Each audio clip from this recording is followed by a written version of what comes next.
Christ's Letter 6.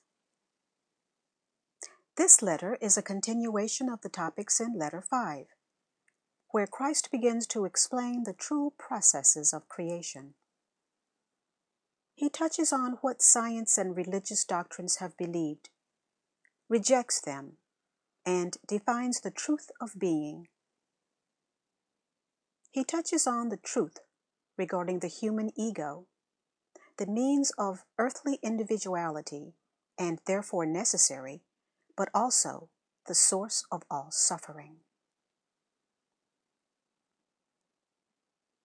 Your highest spiritual goal. These letters present knowledge which people down the ages have longed to know, but have not received since their worldly scientific knowledge was not sufficient to enable them to understand. So was it when I was in Palestine, in the person of Jesus. Again and again, I explained the truth of universal existence in various ways, but no one understood. As most of you must realize, I have not come to you at this time to bring you a new religion, a better moral code, or a new God to worship. Nor, like your metaphysicians, do I preach positive thinking. Your humanly conceived positive thinking, magnetizing to yourselves your human needs and desires, and the means to fulfill your ambitions, only strengthens your ego drive. All things blessed and bountiful will be manifested in you and your life as and when you realize that the entire universe is transcendent universal consciousness, made visible when it takes on material form through the activity of the ego. Your true purpose in your spiritual journey is to break free of the bondage of the ego and make ever more pure contact with divine consciousness. It is your eventual destiny to recognize its omnipresence both within yourself and throughout your daily activities.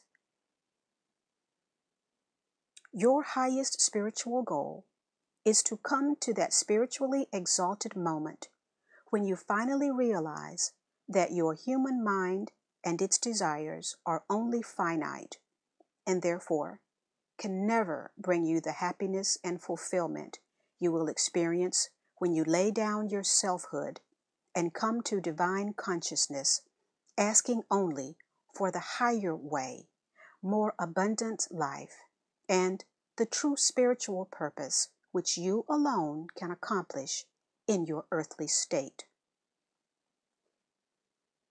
However, to help you reach this high point of realization, I am about to enlarge on the origins and function of the ego.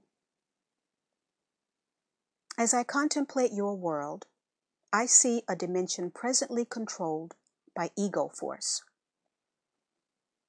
Every evil thing in your present decadent society, in your vast soulless cities, arises out of ego force. It is the source of every wicked, lying, perverted activity presently in operation on your planet.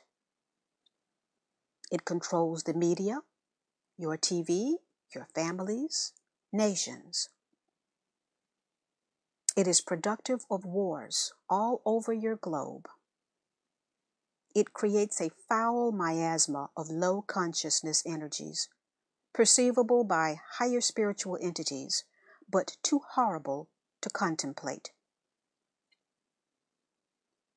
If your present consciousness is permeated with love of possessions and an inability to share with others, devising ways and means to become rich at the expense of others, stealing, failing to perform your work conscientiously, or give good value for money, snapping, snarling, indulging in criticism, sarcasm, judgmentalism, rejection, denigration, enmity, intolerance, hatred, jealousy, aggression, violent impulses, thieving, falsehoods, double and devious dealings, slander. You are ego-driven. Your ego is in control, and you will find it difficult to move through the miasma of ego consciousness to be able to see reality. For this reason, I have come through the medium of these letters to help you understand exactly what is binding you down in your present conditions, the horror of which was unimaginable by the human mind a century ago.